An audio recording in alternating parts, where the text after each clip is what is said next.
भक्तजनों, माताओं, बहनों, सादर जय श्री कृष्ण। हमारे YouTube चैनल में आप सभी का बहुत बहुत स्वागत है। मैं हूं आपके साथ आचार्य धर्मेंद्र शास्त्री। आज हम आपको श्रावण सोमवार के दिन किए जाने वाले कुछ खास उपाय बताने जा रहे हैं। इन उपायों में से यदि कोई भी एक उपाय आप कर लेंगे तो निश्चित तौर से बाबा भोलेनाथ की भरपूर कृपा आपके जीवन पर बरसेगी तथा भगवान लक्ष्मी नारायण भी आपके ऊपर अपार कृपा बरसाएंगे, क्योंकि शिवस्य हृदयम विष्णु विष्णुश्च हृदयम शिवः, अर्थात भोले बाबा के हृदय में विष्णु जी निवास करते हैं तथा विष्णु जी के हृदय में भोले बाबा निवास करते हैं। इसलिए यदि आप भोले बाबा के साथ साथ भगवान लक्ष्मी नारायण को भी प्रसन्न करना चाहते हैं, भगवान कुबेर को भी प्रसन्न करना चाहते हैं, तो आपको श्रावण के तीसरे सोमवार के दिन कुछ खास उपाय करना चाहिए। श्रावण का जो महीना होता है वो भगवान शिव का परम प्रिय मास माना जाता है और चतुर्मास में जब भगवान लक्ष्मी नारायण क्षीर सागर में शैया पर शयन करते हैं, इस दौरान श्रावण माह में भोले बाबा माता पार्वती के साथ में पृथ्वी पर आते हैं और ऐसे शुभ समय में जब श्रावण के सोमवार आते हैं, भक्त उनकी पूजा करते हैं, आराधना करते हैं और उपाय करते हैं। जो भक्त सच्ची श्रद्धा के साथ में, विश्वास के साथ में, आस्था के साथ में भोले बाबा की पूजा करके उपाय करते हैं, तो निश्चित तौर से उनके घर परिवार में किसी भी प्रकार की कोई कमी नहीं आती है तथा भगवान लक्ष्मी नारायण के साथ साथ कुबेर भगवान भी उनके घर में आते हैं और उनके घर में सुख शांति समृद्धि का आगमन होता है। तो सबसे पहले आपको और आपके पूरे परिवार को श्रावण सोमवार की बहुत बहुत शुभकामनाएं और बधाइयां। भगवान भोलेनाथ का भरपूर आशीर्वाद आपके जीवन पर सदैव बना रहे। आप सभी सुखी रहें, स्वस्थ रहें, व्यस्त रहें और मस्त रहें। श्रावण का तीसरा सोमवार 9 अगस्त 2021 को है और इस दिन श्रावण सोमवार के साथ साथ चंद्रमा अपनी स्वराशि यानी कर्क राशि में विराजित रहेंगे।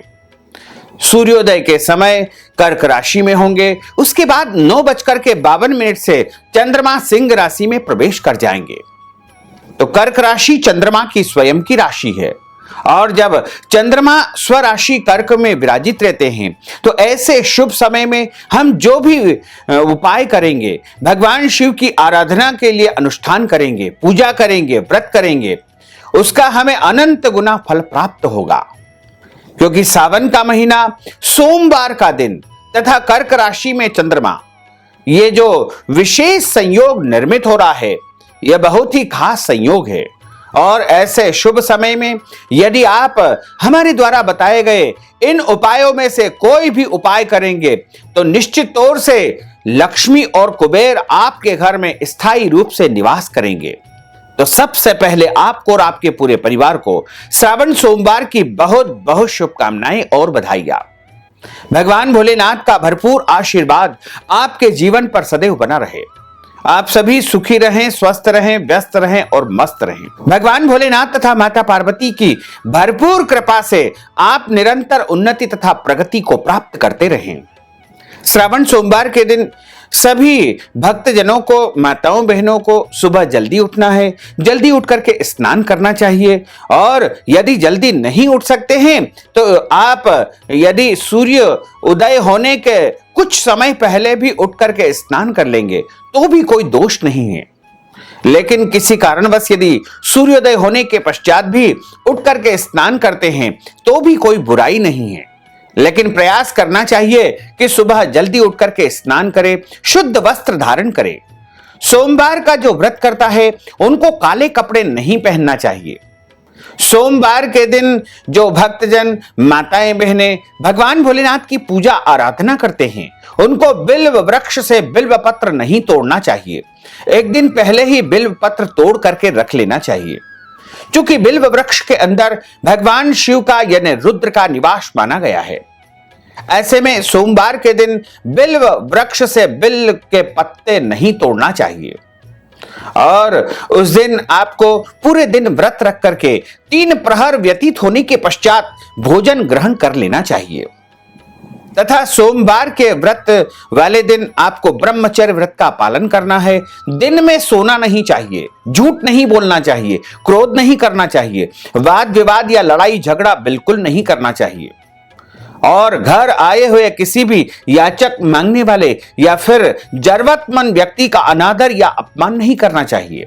उनको खाली हाथ नहीं लौटाना चाहिए। कुछ न कुछ अपनी श्रद्धा, भक्ति या हैसियत के अनुसार उनको दान पुण्य अवश्य करना चाहिए। तथा इस दिन आपको साधु संत, ब्राह्मणों की या फिर भगवान की निंदा बिल्कुल नहीं करना चाहिए। श्रावण सोमवार के दिन व्रत में जो भोजन किया जाता है उसमें शुद्ध और सात्विक वस्तु का उपयोग ही करना चाहिए। जैसे श्रावण सोमवार के व्रत में लहसुन, प्याज, मांस, मदिरा, अंडे, अभक्ष भक्षण का उपयोग बिल्कुल नहीं करना चाहिए। इस दिन वैसे कच्चे दूध का सेवन नहीं किया जाता है। यदि आप चाहें तो दूध से बनी मिठाइयों का उपयोग कर सकते हैं। इसी के साथ में पंचामृत में दही का उपयोग कर सकते हैं। वैसे अलग से दही का उपयोग इस दिन नहीं करना चाहिए। साथ ही विवाहित दंपत्ति को यानी पति पत्नी को ब्रह्मचर्य व्रत का पालन करना चाहिए। एक दूसरे से दूरी बना करके रखना चाहिए और इस दिन पूरे परिवार के साथ में भगवान भोलेनाथ का विशेष पूजन अर्चन करना चाहिए। और जो सौभाग्यवती माताएं, बहनें होती है उन्हें सभी प्रकार का श्रृंगार करके ही व्रत का पालन करना चाहिए।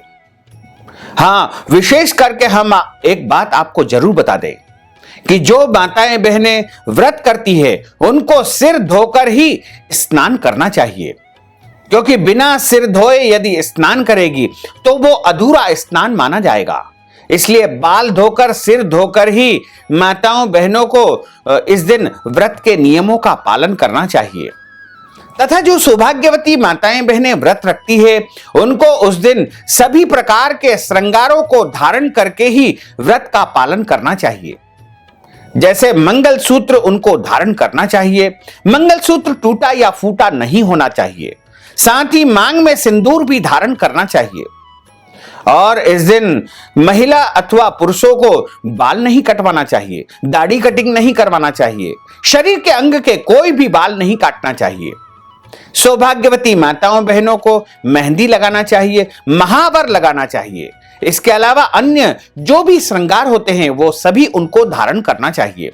इसी प्रकार जो कुंवारी कन्याएं होती है उनको मंगलसूत्र, पांव में बिछिया और मांग में सिंदूर को छोड़ करके अन्य सभी श्रृंगारों को धारण करना चाहिए। यानी विवाहित महिलाएं जो वस्तुएं पहनती है उनको छोड़ करके अन्य सारे श्रृंगारों को धारण करने के बाद उनको व्रत के नियमों का पालन करना चाहिए। भगवान की पूजा जब हम करते हैं तो हमें देवता की तरह अपने आचरण, व्यवहार और शरीर को बनाना चाहिए। देवो भूत्वा देवम यजेत। पुरुषों को इस दिन मस्तक पर तिलक अवश्य धारण करना चाहिए। अपनी रुचि के अनुसार लाल अथवा पीला तिलक आपको धारण करना चाहिए। इसी प्रकार माताओं, बहनों को भी मस्तक के ऊपर लाल या सिंदूरी कलर की बिंदी अवश्य लगाना चाहिए। श्रावण सोमवार के व्रत में माताओं, बहनों को काले रंग की बिंदियां नहीं लगाना चाहिए और इस दिन में सोना नहीं चाहिए। यदि मासिक धर्म या पीरियड माताओं, बहनों को अचानक अनायास आ जाता है तो ऐसी अवस्था में उनको व्रत के समस्त नियमों का पालन करना चाहिए। केवल उनको भगवान का पूजन, अर्चन तथा स्पर्श नहीं करना चाहिए। और यदि आपके घर में जन्म अथवा मृत्यु का सूतक लग जाता है तो ऐसी अवस्था में आप व्रत कर सकते हैं, लेकिन भगवान का स्पर्श तथा पूजन आपको नहीं करना है। और यदि गर्भवती माताएं, बहनें भगवान का पूजन तथा व्रत करना चाहती है तो अच्छी प्रकार से फलाहार करके ही नियमों का पालन करें। और इसी के साथ में भगवान भोलेनाथ का पूजन अर्चन प्रातः काल में भी आप कर सकते हैं, सायंकाल में, प्रदोष काल में भी आप कर सकते हैं। 3 प्रहर व्यतीत होने के बाद में भगवान भोले बाबा का पूजन अर्चन करने का विधान है। जो माताएं, बहनें 16 सोमवार का व्रत करती है उनको तो शाम के समय यानी प्रदोष काल में ही भगवान भोले बाबा का पूजन अर्चन करके कथा का श्रवण करना चाहिए। लेकिन जो भक्तजन, माताएं, बहनें केवल श्रावण सोमवार का व्रत कर रहे हैं उनको प्रातःकालीन वेला में यानी सुबह के समय प्रयास करें कि सुबह 9 बजे के पहले पहले उनको भगवान भोलेनाथ का पूजन अर्चन या तो मंदिर में जाकर कर ले या फिर घर में यदि शिवलिंग है तो उनका पूजन अर्चन उनको कर लेना चाहिए। भगवान भोलेनाथ का पूजन अर्चन करने के लिए सबसे पहले आपको सभी सामग्रियां पूजन की तैयार करना है। जैसे पूजन की थाली आपको तैयार करना है। उस थाली में आप कंकु, अबीर, गुलाल, हल्दी, मेहंदी, सिंदूर, कपूर, कलावा, जनेऊ जोड़ा, इसके अलावा बिल्व पत्र और कनेर के पुष्प, आंकड़े के पुष्प, धतूरे के पुष्प, भांग, भस्म, इत्र की शीशी, पंचामृत जो कि दूध, दही, शहद, शक्कर और घी से तैयार होता है। इसके अलावा पान का बीड़ा या फिर खुला हुआ पान, सुपारी, लौंग, इलायची, एक नारियल, दक्षिणा, भगवान को चढ़ाने के लिए वस्त्र, भगवान भोलेनाथ को सफेद वस्त्र चढ़ाए जाते हैं। इसके अलावा यदि आप चाहें तो माता पार्वती को चढ़ाने के लिए सौभाग्य की सामग्री और साड़ी, बिछिया, पायल इत्यादि भी आप भगवान को चढ़ा सकते हैं। पूजन प्रारंभ करने के लिए सबसे पहले एक आसन पर बैठना चाहिए और स्वयं का शुद्धिकरण करना चाहिए। मस्तक पर तिलक धारण करना चाहिए। 3 बार आचमन करके जल पीना है और उसके बाद हाथ आपको धो लेना चाहिए। तो सबसे पहले भगवान गणेश जी का पूजन करें। उसके पश्चात आप माता गौरी यानी पार्वती माता का पूजन करें तथा नागराज का पूजन करें, नंदी गण का पूजन करें, कार्तिक भगवान का पूजन करें तथा शिवलिंग का यानी भोले बाबा का आपको पूजन करना चाहिए। भोले बाबा को सबसे पहले 4 बार जल अर्पित किया जाता है। सबसे पहला जो जल होता है वह भगवान को पांव धुलाने के लिए अर्पित किया जाता है। उसके बाद भगवान को हाथ धुलाने के लिए जल अर्पित किया जाता है और उसके बाद कुल्ला करने यानी आचमन के लिए भगवान को जल चढ़ाया जाता है। इसके बाद भगवान को स्नान हेतु जल चढ़ाया जाता है। इसके बाद दूध से स्नान कराएं, शुद्ध जल से स्नान कराएं, दही से स्नान कराएं। उसके बाद आप शुद्ध जल से स्नान कराएं, घी से स्नान कराएं, फिर शुद्ध जल चढ़ाएं और उसके बाद भोले बाबा को आप शहद से स्नान कराएं, फिर शुद्ध जल चढ़ाएं। फिर भोले बाबा को आप शुद्ध जल से स्नान कराने के बाद में शक्कर से स्नान कराएं, फिर शुद्ध जल चढ़ाएं। इस प्रकार 5 वस्तुओं से स्नान कराने के बाद आप शुद्ध जल चढ़ा देवें और फिर अष्टगंध यानी चंदन का जल चढ़ाएं और उसके बाद इत्र का जल चढ़ाएं, भांग का जल चढ़ाएं, भस्म का जल चढ़ाएं और पुष्प अक्षत डाल करके उसका भी जल आपको चढ़ाना चाहिए। गुलाब जल से भी आप भगवान को स्नान करा सकते हैं।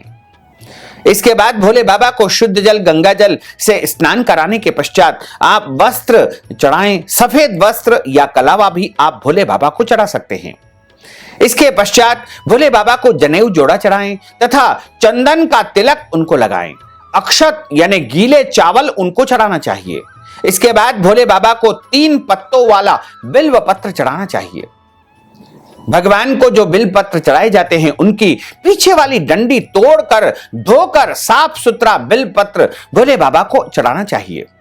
इसके बाद भोले बाबा को आप चंदन का त्रिपुंड, अक्षत, बिल्व पत्र, पुष्प इत्यादि चढ़ाने के बाद धूप और दीप दिखाएं तथा हाथ धोने के बाद भोले बाबा को भोग अर्पित करें।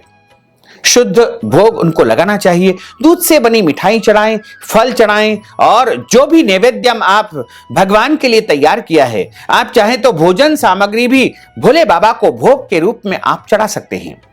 इसके बाद पूंगी फल, तांबुल यानी लौंग, इलायची भोले बाबा को चढ़ाने के बाद पान का बीड़ा चढ़ा देवे, नारियल चढ़ा देवे, दक्षिणा चढ़ा देवे और उसके बाद कथा का श्रवण कर लेवे और उसके बाद भोले बाबा की आरती करें।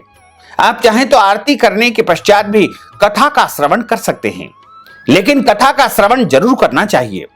कथा हमेशा ब्राह्मण के मुखारविंद से यानी ब्राह्मण के मुख से ही सुनना चाहिए, क्योंकि कहा गया है कि ब्रह्म वाक्य जनार्दन, ब्राह्मण के मुख से स्वयं नारायण ही बोलते हैं। और उसके बाद कथा सुनने के पश्चात ब्राह्मण को यथाशक्ति दान दक्षिणा अवश्य देना चाहिए और भगवान भोले बाबा को जो भोग आपने चढ़ाया है उसे आप ग्रहण करके ही व्रत का पारणा करें।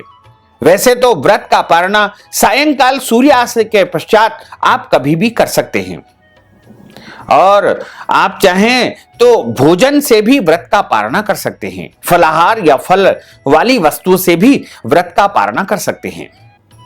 और यदि आप चाहते हैं कि भोले बाबा की अपार कृपा आपके जीवन पर बनी रहे, तो आपको श्रावण सोमवार के दिन कुछ खास उपाय करना चाहिए। इन उपायों में से यदि एक भी उपाय आप कर लेंगे तो निश्चित तौर से भगवान भोलेनाथ की अपार कृपा आपके ऊपर बरसेगी। इसके साथ साथ लक्ष्मी कुबेर भी आपके घर में स्थायी रूप से निवास करेंगे। तो सबसे पहला उपाय है, आप अपने जीवन की सभी समस्याओं का समाधान चाहते हैं तो आपको श्रावण सोमवार के दिन शिव चालीसा का पाठ करना चाहिए और उसके बाद अपने मन की इच्छाओं को, अपने मन की कामनाओं को भोले बाबा के सामने प्रकट करना चाहिए। और यदि आप अपने पितृ दोषों को शांत करना चाहते हैं, अपने घर में सुख शांति समृद्धि का आगमन चाहते हैं, तो सफेद कपड़े में एक मुट्ठी चावल रख करके उसमें एक नारियल रख करके शिवलिंग के ऊपर आपको चढ़ा देना चाहिए। तीसरा उपाय है, यदि आपके घर में आप अखंड लक्ष्मी की प्राप्ति चाहते हैं, भगवान कुबेर की अपार कृपा को प्राप्त करना चाहते हैं, तो आपको बिल्व पत्र के ऊपर आपको चंदन की बिंदिया लगा करके भोलेनाथ के ऊपर, शिवलिंग के ऊपर चढ़ा देना चाहिए। ऐसा करने से माता महालक्ष्मी की अपार कृपा आपके घर में बरसेगी। चौथा उपाय है, यदि आप अपने घर में सभी सुखों की प्राप्ति चाहते हैं, धन धान्य ऐश्वर्य की प्राप्ति चाहते हैं, तो आपको श्रावण सोमवार के दिन शाम के समय एक शुद्ध घी का दीपक, प्रयास करें कि गाय का घी यदि मिल जाता है तो गाय का घी का दीपक भोले बाबा के पास में या शिवलिंग के समीप आपको लगा देना चाहिए। ऐसा करने से आपके घर में दसों दिशाओं से लक्ष्मी का आगमन होगा और आपके घर में किसी भी प्रकार की कोई कमी नहीं होगी। और यदि आप उत्तम शिक्षा को प्राप्त करना चाहते हैं, शिक्षा में उन्नति प्राप्त करना चाहते हैं, परीक्षा में आप सफलता को प्राप्त करना चाहते हैं, तो आपको श्रावण सोमवार के दिन भगवान भोले बाबा के मंदिर में जाकर या फिर शिवलिंग के ऊपर आपको कच्चा दूध और उसमें थोड़ा सा जो है पीला चंदन या लाल चंदन डाल करके भोले बाबा को उससे स्नान कराना चाहिए तथा मन ही मन आपको प्रार्थना करनी है कि हे भोलेनाथ, हमारे घर परिवार में सुख शांति समृद्धि के साथ साथ हमें उच्च शिक्षा प्रदान करना। यदि आप अच्छी नौकरी प्राप्त करना चाहते हैं, नौकरी में आप पदोन्नति प्राप्त करना चाहते हैं, व्यापार कारोबार में उन्नति प्राप्त करना चाहते हैं, तो आपको श्रावण सोमवार के दिन भोले बाबा को काले तिल अर्पित करना चाहिए। इससे आपके शत्रु भी समाप्त होंगे और आपको उत्तम रोजगार की प्राप्ति हो जाएगी। काले तिल के साथ में यदि आप चाहें तो थोड़ा सा गुड़ भी भोले बाबा के ऊपर आपको चढ़ा देना चाहिए। ऐसा करने से आपका कर्ज भी समाप्त हो जाएगा और आपको सभी कार्यों में उन्नति तथा प्रगति निरंतर प्राप्त होती रहेगी। आपके घर में बहुत ज्यादा गरीबी है, आप धन को लेकर के बहुत ज्यादा परेशान हैं, आप अच्छी नौकरी को प्राप्त नहीं कर पा रहे हैं, आय के साधन आपके स्थायी रूप से निर्मित नहीं हो पा रहे हैं, तो आपको श्रावण सोमवार के दिन प्रातः काल या सायंकाल के समय भगवान भोलेनाथ के सामने बैठ करके ओम धनदाय नमः इस महामंत्र का जाप करना चाहिए। आप इस मंत्र का जाप 5 बार कर सकते हैं, 11 बार कर सकते हैं, 21 बार या फिर 51 बार या फिर एक माला या अधिक से अधिक जितना आप चाहें उतना इस मंत्र का जाप करें। और यदि आपके घर परिवार में किसी भी वर अथवा कन्या का विवाह नहीं हो पा रहा है, मनपसंद जीवन साथी उनको नहीं मिल पा रहा है, विवाह में बहुत सारी बाधाएं उत्पन्न हो रही है, उम्र अधिक हो चुकी है लेकिन अभी तक विवाह का संयोग नहीं बन पा रहा है, तो ऐसी स्थिति में आपको शिव मंदिर में जाकर या अपने घर में शिवलिंग है तो वहां पर आपको माता पार्वती तथा भोलेनाथ का एक साथ पूजन अर्चन करना चाहिए। अर्धनारीश्वर का ध्यान करते हुए आपको उनका पूजन अर्चन दूध और गंगा जल से करना चाहिए।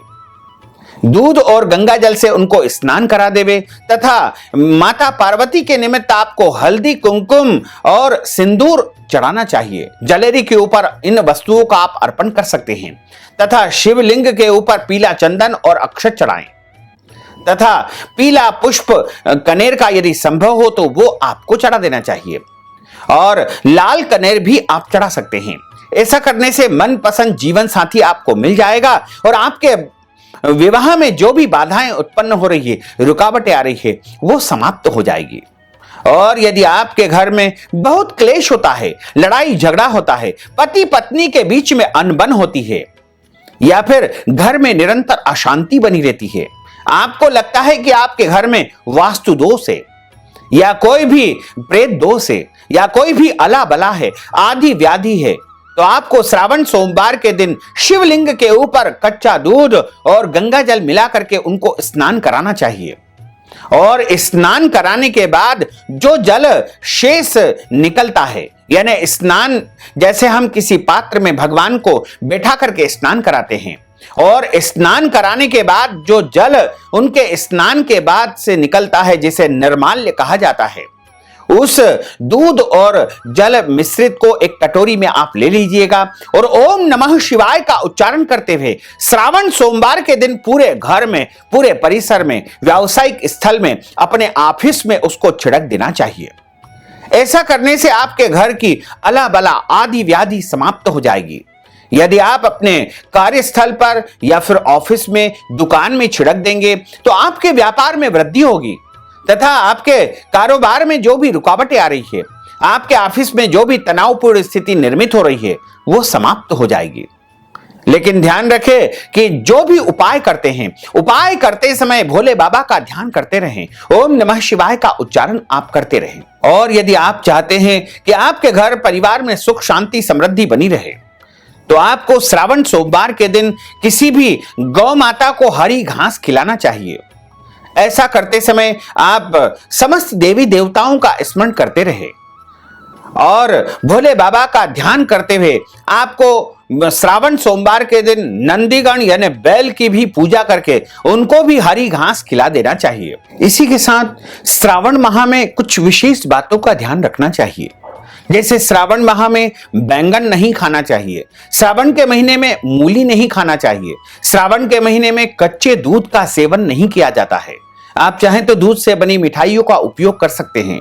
श्रावण के महीने में मसूर की दाल नहीं खाना चाहिए, और जिस दिन व्रत किया जाता है उस दिन ब्रह्मचर्य व्रत का पालन करना चाहिए, तथा लहसुन, प्याज, मांस, मदिरा, अभक्ष भक्षण का उपयोग नहीं करना चाहिए। हरी सब्जी का उपयोग नहीं किया जाता है, और इस दिन आपको शांत मन से भगवान भोलेनाथ का विशेष पूजन अर्चन किया जाता है। भोले बाबा की पूजा में बिल्व पत्र का उपयोग किया जाता है, शमी पत्र का उपयोग किया जाता है, अकव्वा के पुष्प या फिर धतूरा के पुष्प भी इसमें उपयोग किए जाते हैं। एक कनेर का फूल चढ़ाने से 100 बिल्व पत्र का फल आपको प्राप्त हो पाएगा। इसके साथ ही भगवान भोलेनाथ के ऊपर तुलसी जी का अर्पण भी करना चाहिए। कुछ लोगों ने ऐसा भ्रम फैला रखा है कि शिवलिंग के ऊपर तुलसी पत्र नहीं चढ़ाए जाते हैं, बल्कि ब्रह्म पुराण में, पद्म पुराण में लिखा हुआ है कि तुलसी जी के पत्ते से युक्त शिवलिंग का दर्शन करने से बड़े पाप भी समाप्त हो जाते हैं। इसलिए शिवलिंग के ऊपर तुलसी पत्र चढ़ाए जाते हैं। तो भक्तजनों, माताओं, बहनों, यदि आप श्रावण सोमवार के दिन हमारे द्वारा रुद्राभिषेक करवाना चाहते हैं या कोई विशेष उपाय आप करवाना चाहते हैं, तो आप हमारे पेटीएम के माध्यम से, गूगल पे के माध्यम से, फोन पे के माध्यम से नगद धन राशि पहुंचा करके श्रावण सोमवार के दिन आप अपने लिए कोई भी उपाय हमारे माध्यम से संपन्न करवा करके श्रावण माह का पुण्य फल प्राप्त कर सकते हैं। तो भक्तजनों, माताओं, बहनों, हमारे द्वारा जो ज्ञानवर्धक जानकारी आपको प्रदान की गई है, इसको आप अधिक से अधिक लोगों को शेयर करिएगा, लाइक करिएगा, कमेंट करिएगा, और यदि अभी तक आपने सब्सक्राइब नहीं किया तो अभी और इसी समय सब्सक्राइब अवश्य कर लीजिए। आपको और आपके पूरे परिवार को सादर जय श्री कृष्ण, सादर धन्यवाद।